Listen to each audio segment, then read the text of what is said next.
desde Vergara y para todo el mundo.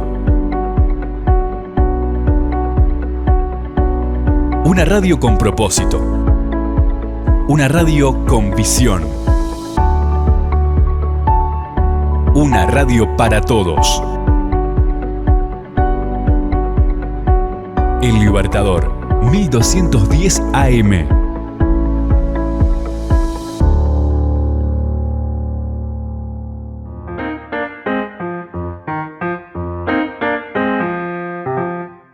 Libros, autores, lugares e historias. Los descubrirás en Para viajar lejos, con la docente y escritora María García Marichal.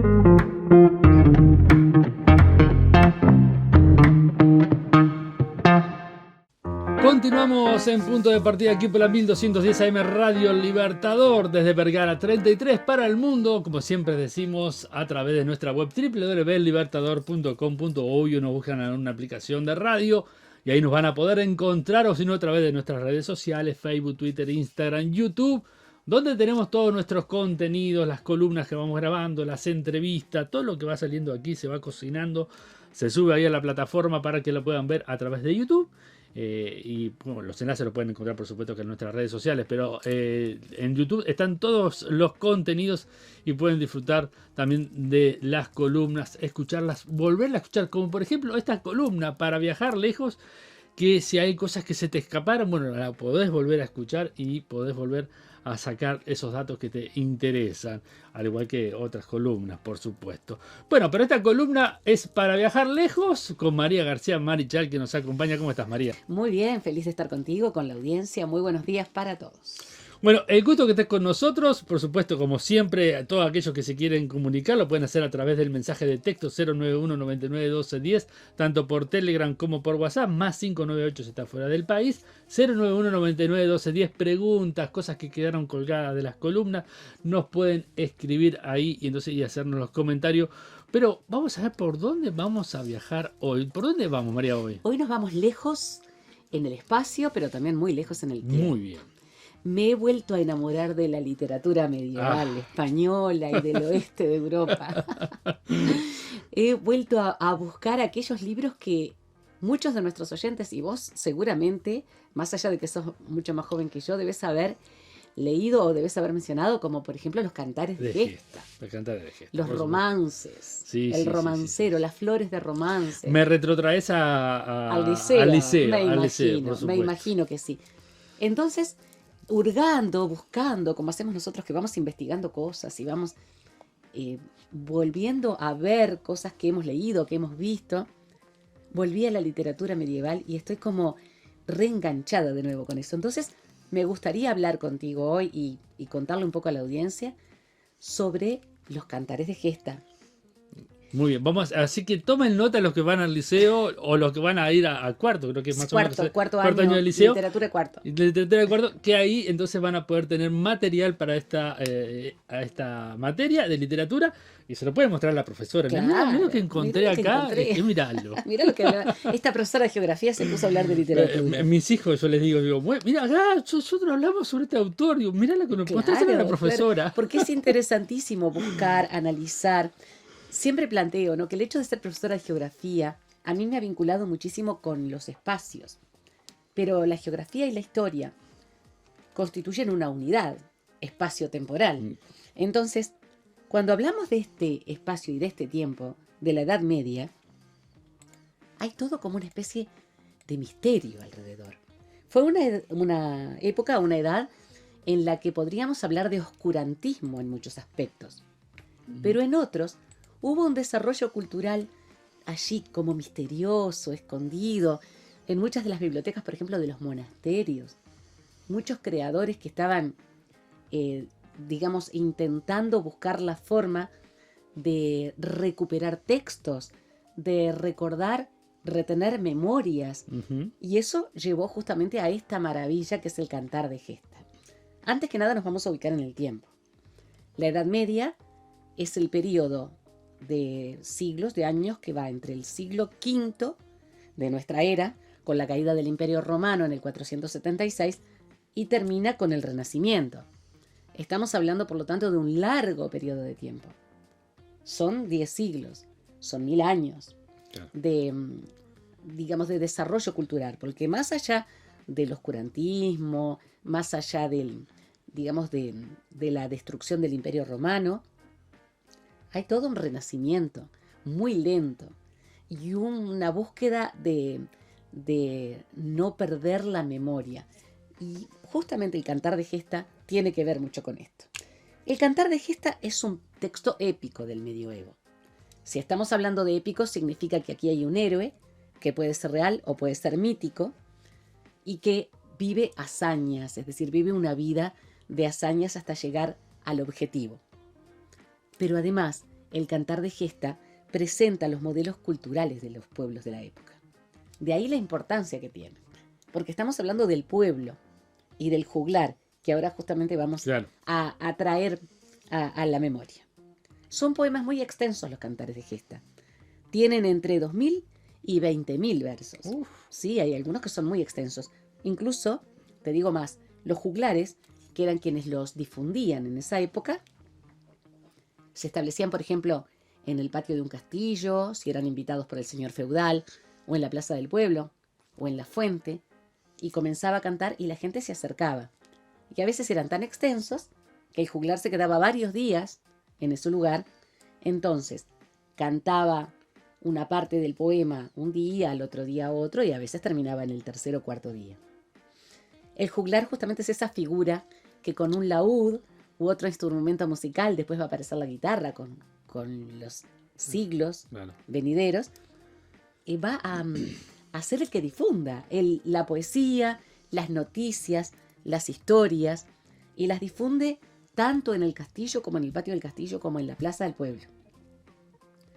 Los juglares, que justamente son los representantes de esa oralidad de la memoria de la época, generalmente se establecían, y si alguien conocía parte de la historia, por ejemplo, suponte lo que había pasado antes de lo que el juglar cantaba, esa persona podía intervenir.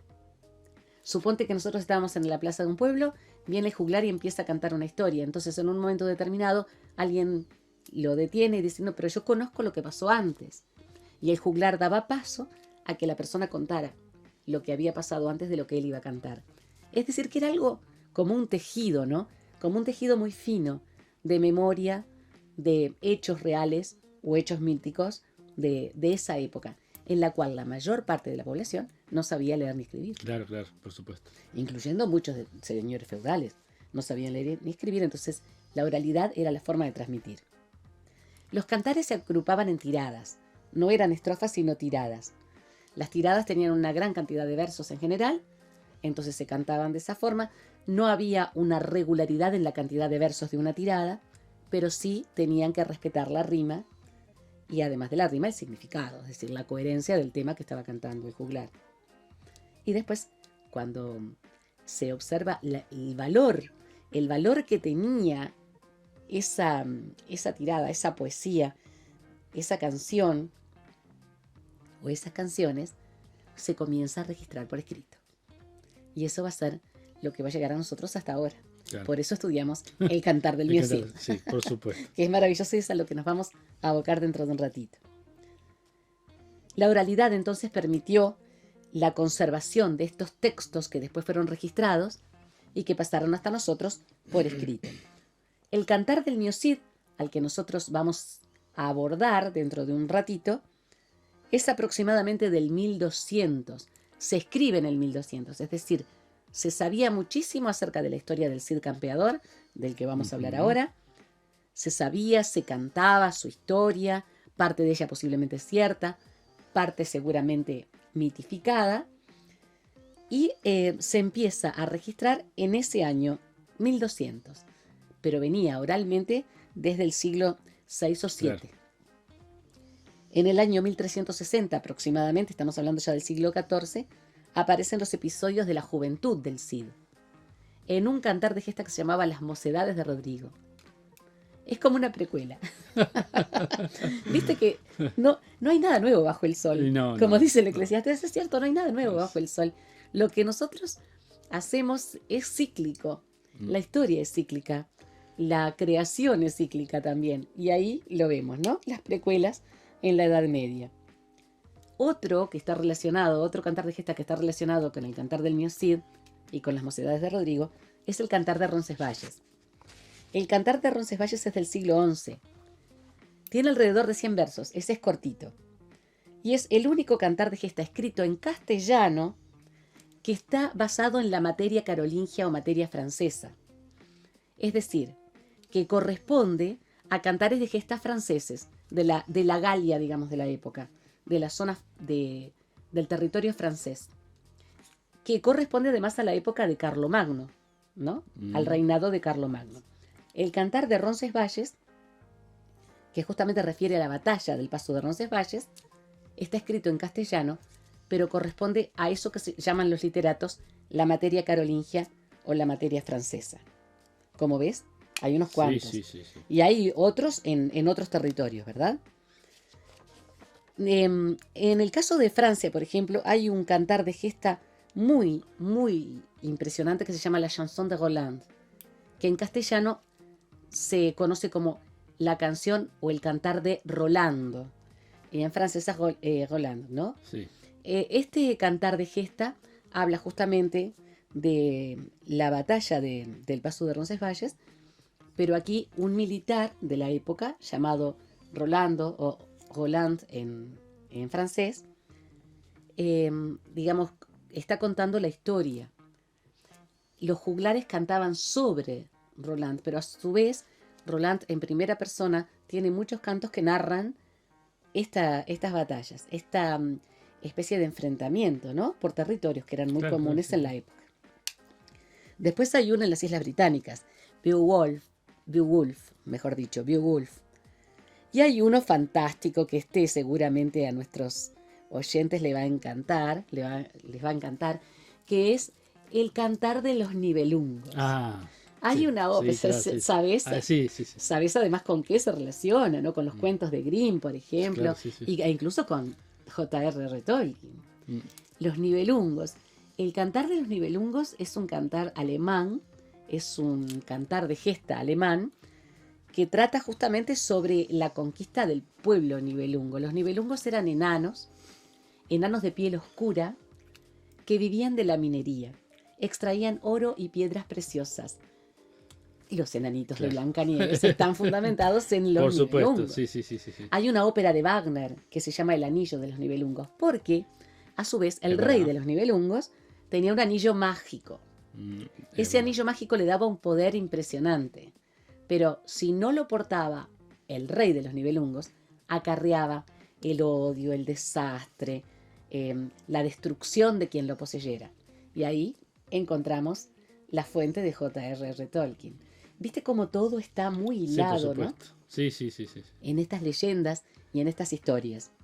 Entonces, observamos incluso que Wilhelm Grimm, uno de los hermanos Grimm, va a recopilar muchos de estos textos del cantar de los Nibelungos. Y muchos... Sí, todo creencias populares, ¿no? Por supuesto, estamos hablando... Desde la sirenita, los Claro, enanitos, claro que las sí. hadas. Claro que sí, estamos hablando de que este pueblo, los pueblos celtas principalmente, Sí, claro. tenían una enorme riqueza desde el punto de vista de la creencia y de la mitología. Su mitología era muy rica. Había enanos buenos, enanos malos, había hadas, había duendes, elfos. Entonces aparecen en los romances primero. Los romances van a dar origen al cantar de gesta o viceversa. A veces el cantar de gesta da origen a los romances que se cantan después en pequeños poemas. Pero está toda esa historia y toda esa mitología está como enzarzada en una especie de joyería muy particular en los cantares de gesta. Así que viste, ¿no? Los Nibelungos y esta maravilla de la historia de los Nibelungos es estupenda. Nosotros vamos a observar entonces que los cantares de gesta corresponden a esta etapa también en la cual el héroe, fuera real o fuera mitológico, importa muchísimo porque se identifica con el pueblo. Se identifica con el pueblo, se identifica con la cultura. De ahí la importancia que tiene. Nosotros vamos a hablar ahora del cantar del Miocid, que es el que nos el que nos convoca hoy. Por supuesto. Pero de todas maneras, así como después vamos a ver libros raros más adelante, en otro momento vamos a hablar de la chanson de Roland y vamos a hablar, por ejemplo, del Anillo de los Nibelungos, porque a mí me encanta la idea de estudiar un cantar de gesta alemán contigo, con la audiencia, y de relacionarlo con estos cuentos que después fueron, digamos, adecuados para niños, pero además con escritores que Sí, lo sí, llevaron hasta el cine, lo llevaron a representar en la ópera, como Wagner, por ejemplo. El cantar del Mio Cid es un cantar de gesta anónimo. Por supuesto, los cantares de gesta son anónimos porque los origina el pueblo mismo. Claro, se va pasando por la oralidad, ¿no? Exacto, es la Y oralidad. alguien lo recopila. Claro, es la oralidad que va pasando de generación en generación. Cuando se sabe escribir, hay un estudioso que los recopila. Trata, el cantar del Mio Cid, de la vida del caballero castellano Rodrigo Díaz de Vivar, los últimos tiempos de la vida de él, el Cid campeador. La versión conservada fue compuesta, según la mayoría de la crítica actual, alrededor del año 1200. Pero vuelvo a lo que habíamos hablado anteriormente. Seguramente procede de mucho antes y oralmente se iba transmitiendo de generación en generación.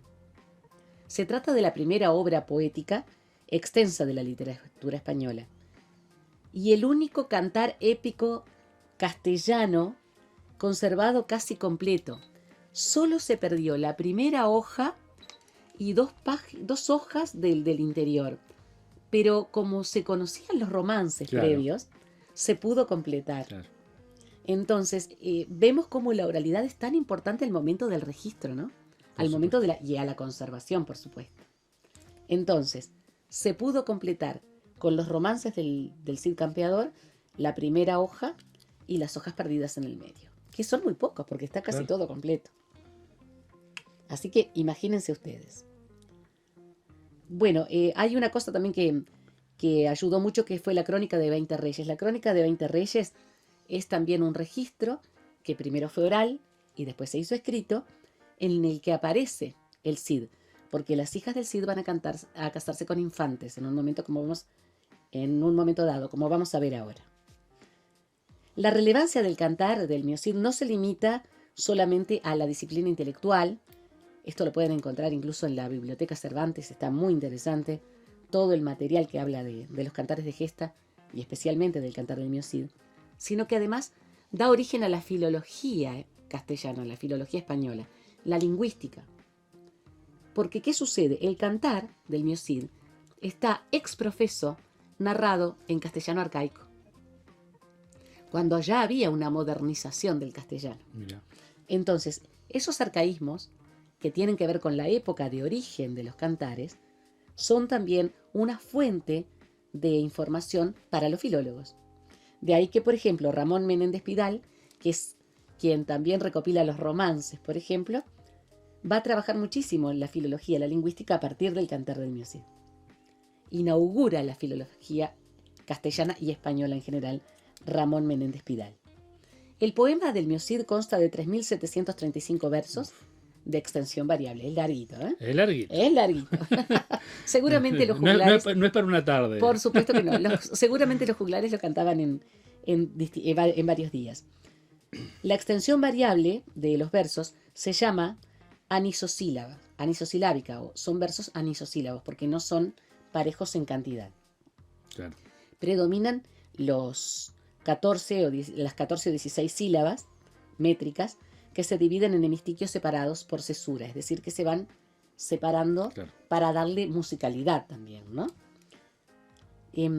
Los versos no se agrupan en estrofas, como decíamos, sino en tiradas, y cada una es una serie sin número fijo, pero siempre se respeta la rima asonante, en el caso del cantar del Mio Cid.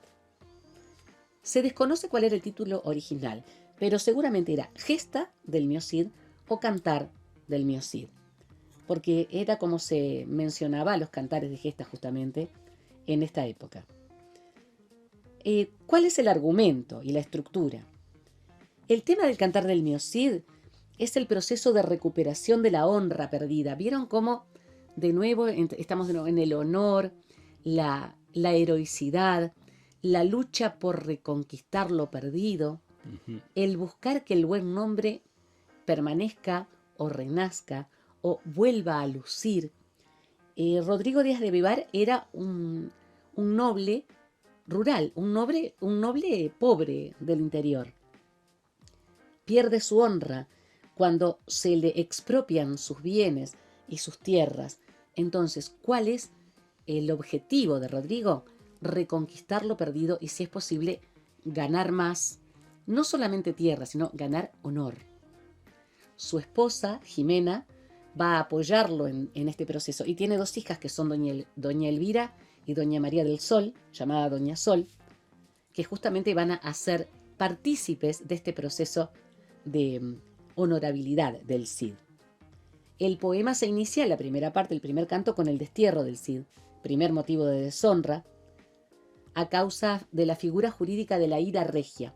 La figura jurídica de la ira regia correspondía al enojo del monarca con un noble, por la razón que fuere, que determinaba, en definitiva, que se lo expulsara, que se le expropiaran las tierras, que cayera en desgracia, digamos. Y esa es la primera parte, claro. El primer canto. El Cid comienza un proceso, digamos, de recuperación de esa honra y de la patria potestad de la familia. Conquista Alcocer, Castejón, derrota al conde Don Remont y al final conquista el reino de Taifas y la ciudad de Valencia. Gracias al valor de su brazo, dice el poema, su astucia y su prudencia. Entonces, cuando solicita el perdón real, ya ha conquistado tanto en favor de su rey, que el rey lo perdona. Claro. Y le otorga el señorío de Valencia, que se une a su antiguo solar, que la ha restituido. Claro, sí, por supuesto. Entonces, ¿viste cómo volvemos a lo mismo, no? La honra relacionada también a la propiedad, relacionada a la familia.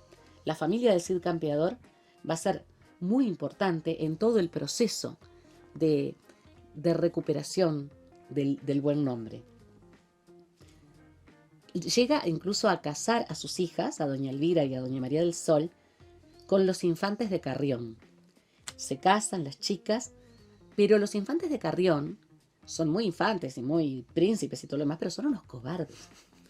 Un león se escapa, no me acuerdo de dónde es, entonces los muchachos huyen. Pero como están tan avergonzados y temen que sus esposas los delaten, las dejan castigadas, atadas en un bosque a un árbol, las abandonan para que las coman los lobos en el Robledal de Corpes. Es realmente como una especie de asesinos en serie, algo así. Por supuesto que este hecho es absolutamente repudiado por la población, porque estamos hablando de que los infantes también tienen que tener una honorabilidad, por más príncipes que sean, claro. Pero no la tienen. Entonces el Cid va a vengarse de ellos. El Cid decide alegar la nulidad de los matrimonios. Es un juicio que preside el rey, donde además los infantes de Carrión quedan infamados públicamente y apartados de los privilegios que ostentaban. Es decir, tienen que abandonar su título de infantes, o sea, de herederos, sí, claro, del rey, tienen que dejar el séquito real y tienen que dejar todo lo que les correspondía desde el punto de vista material, claro, y desde el punto de vista del respeto, y las tierras y todo. ¿Viste cómo todo está unido, no? Vieron nuestros oyentes. La honra, el buen nombre, la propiedad, el título nobiliario y los vínculos. Entonces las chicas terminan, por supuesto, salvándose, su madre las cuida, las curan. Entonces terminan casándose con otros nobles que son realmente, digamos, merecedores de ellas. El destierro con que se inicia el poema es la pérdida, la primera restauración, el perdón real y las bodas de las hijas del Cid con grandes nobles. La segunda curva iniciaría con la pérdida de la honra de las hijas y termina con la reparación mediante el juicio, las bodas con reyes de España. No olvidemos que en este momento España estaba dividida en reinos, ¿verdad? Y en territorios feudales que eran gobernados por otros nobles. Entonces se restaura todo.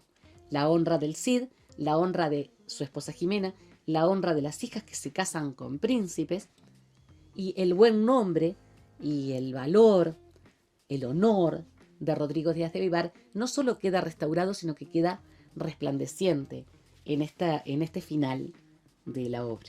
Así que son 3 cantos que corresponden a una estructura, claro, de este espacio de la vida de Rodrigo Díaz de Vivar, pero además que corresponde a una historia que puede ser mítica o no, pero que era, para Claro. quienes la escuchaban, era realmente bellísima. Sí, tenía un contenido moral para el pueblo, ¿no? Muy grande, claro. El honor va a ser fundamental, lo mismo que el valor. El valor, el honor y la honestidad. Mm. Estamos dentro de un periodo en el cual, más allá de que los humanos siempre fuimos débiles, Sí, sí, sí. estos valores representaban lo que se quería cultivar. No nos olvidemos que hay además una intensa relación con la Iglesia católica, Sí, por supuesto. en este momento. ¿Puedo leer un fragmento? Por supuesto. Ya le trajiste al liceo y a la historia que la tenía media borrosa. Claro, Me acuerdo porque fue un tema muy, muy, muy lindo que se dio en el es liceo, ¿no? hermoso, es un tema hermoso porque además, como vos decís, te retrotrae al liceo, sí, pero además a una época y Sí. a un momento histórico muy particular, en el cual yo siempre, contigo estamos muy de acuerdo en eso, ¿no? Más allá del oscurantismo, había Sí. un tipo cultural muy particular, muy intenso, muy rico, que se iba pasando en la oralidad y que los monjes y los eruditos, e incluso los astrónomos, los que estudiaban, iban registrando, muchas veces escondiendo, sí, pero estaban registrando. Claro. Y eso va a quedar después como una fuente fundamental. Sí, la historia. de hecho, este escrito me recuerda también a lo que toma el Quijote de eso, ¿no? Bueno, justamente, una de las cosas importantísimas que hace Miguel de Cervantes Saavedra es tomar el cantar de gesta y por supuesto que hace una crítica impresionante, Sí. no del cantar de gesta en sí mismo, Por supuesto. sino de las personas que sabiendo ya leer pasaban la vida leyendo cantares de gesta. Principalmente eran nobles que no tenían nada que hacer o nobles que estaban empobrecidos. Pero el cantar de gesta era el ideal de los caballeros. Claro. Claro. Entonces, De hecho, él recita mucho el Quijote, ¿no? El personaje recita por mucho. supuesto, por supuesto. Y los cantares de gesta justamente tratan acerca de todos estos valores que en la época de Cervantes no es que se hayan perdido, sino que eran como perimidos, digamos, eran como caducos, porque lo que hace Don Quijote, lo que hace Sí, sí, sí. Alonso Quijano, es querer ser un caballero al estilo medieval, Por supuesto. en un periodo en el que ya estamos en otra etapa. Totalmente. Voy a leer un fragmentito, Por supuesto. pero en castellano moderno, o sea, Sí. como lo cantaban los juglares. El Cid convoca a sus vasallos y estos se destierran con él. Adiós del Cid a Vivar. Vivar es su tierra, su pueblo. Envió a buscar a todos sus parientes y vasallos y les dijo cómo el rey le mandaba salir de todas sus tierras y no le daba de plazo más que 9 días y que quería saber quiénes de ellos querían ir con él y quiénes quedarse. A los que conmigo vengan, que Dios les dé muy buen pago. También a los que se quedan, contentos quiero dejarlos. Habló entonces Álvar Fáñez, del Cid era primo hermano. Con vos nos iremos, Cid, por yermos y por poblados.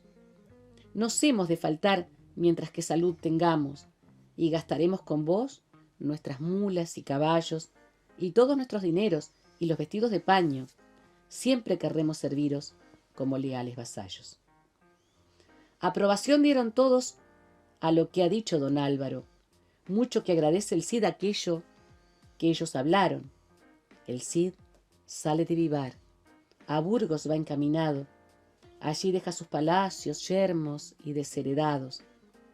Los ojos de mi Cid mucho llanto van llorando. Hacia atrás vuelve la vista y se quedaba mirándolos. Vio cómo estaban las puertas abiertas y sin candados. Vacías quedan las perchas, ni con pieles ni con mantos, sin halcones de cazar y sin azores mudados. Y habló como siempre habla, tan justo, tan mesurado. Bendito seas, Dios mío, Padre que estás en lo alto. Contra mí tramaron esto mis enemigos malvados. Era un ejemplo a seguir. Total. Don Rodrigo Díaz de Vivar. Obedece, sufre, pero va a luchar para recobrar su buen nombre y su heredad. Sí, sí, sí. Muy buena historia, ¿no? Hermosa. Muy buena historia. Los cantares de gesta entonces pasaron para viajar lejos léanlo, búsquenlo, están en las plataformas Sí, también. están en digitales, todas ¿no? las plataformas, además de las plataformas como Cervantes, etcétera. Buscan Cantar del Mío Cid y Sí, aparecen en PDF, se puede leer en la computadora, Claro. en cualquier dispositivo. Claro. No hay necesidad ni de registrarse. Por supuesto. Bueno, María, contanos un poquito de los talleres literarios, las actividades que están teniendo. ¿Cómo no? Esta recta final del año. Esta- Ya entramos en recta final del Sí, año, recta final del año. Quiero invitar a todos aquellos quienes se quieran acercar el 6 de septiembre al Centro Cultural Carlitos a las 19 horas. 6 de septiembre. Van a presentar sus libros, 2 de sus libros porque son escritoras de varios. Marta Estigarribia, que nos acompañó, Sí, y Nisa Todaro, que nos va a acompañar bien. en un momento, cuando ella pueda hacerse un ratito del trabajo, va a venir hasta acá. Van a presentar en el Centro Cultural Carlitos el 6 de septiembre a las 19 horas. Nisa Todaro va a presentar El Sueño, que es su primera novela, pero ya tiene otra escrita. Y Marta Estigarribia, el libro del que habló aquí con nosotros, Sí. Los 8 sueños de Vicente. Quedan invitados, va a ser un grato encuentro, es muy interesante, son dos escritoras muy destacadas, las dos. Después, el Centro Cultural Carlitos sigue con los desayunos literarios los miércoles de 10 a 12, cupos completos, pero se puede ir de Oído visita. siempre. Sí, sí. Hay mucha gente que va de visita Está bueno. y está muy interesante. El taller Literatum, que sigue trabajando los viernes, salvo los feriados, como el 25 de agosto, por ejemplo. Sigue trabajando los viernes de 4 a 6 de la tarde en el Centro Cultural de Progreso. Esta es un precioso taller. Y quiero dar una novedad. A ver, Sandra del Río y yo bien. ya estamos replanificando el taller El Jardín de la Palabra, Bien. que seguramente con la primavera va a recomenzar. Pienso que en mi casa, todavía no sé, pero estamos buscando también un lugar donde podamos, digamos, reunir a más gente. Vamos a reflotarlo, pero con una nueva dinámica que después te voy a contar y le voy a contar a bueno. la audiencia. Muy bien. Y que además al Jardín de la Palabra se puede ingresar Por mediante plataforma. plataforma. Claro, Exacto. por medio de Zoom se pueden conectar. Por supuesto que sí, pero todavía te lo voy a dejar allí Sí, para sí. afinarlo y después lo vamos a contar. De pronto venimos con Sandra y lo contamos las dos. Bueno, sí, el saludo para Sandra, que siempre Un está gran ahí abrazo. con nosotros, es que es la que nos hace los apuntes Siempre por nos debajo de la apunta. mesa. Así que el saludo para Sandra. Y bueno, nos reencontramos la próxima, Por María. supuesto que sí, la próxima vamos a estar siempre con algo nuevo para hablar. Hasta pronto, audiencia.